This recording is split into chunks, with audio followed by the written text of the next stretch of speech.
यहाँ हमारे पास कुछ रेडियम स्टिकर्स हैं जो कि आप अपने गाड़ियों में यूज़ कर सकते हैं।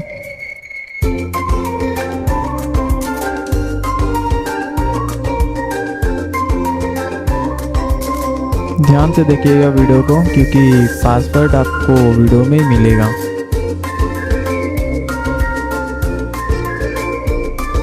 और इसका लिंक जो है हम डिस्क्रिप्शन में डाल देंगे, वहाँ से जाके आप ड्राइव फोल्डर से जाके डाउनलोड कर लीजिएगा।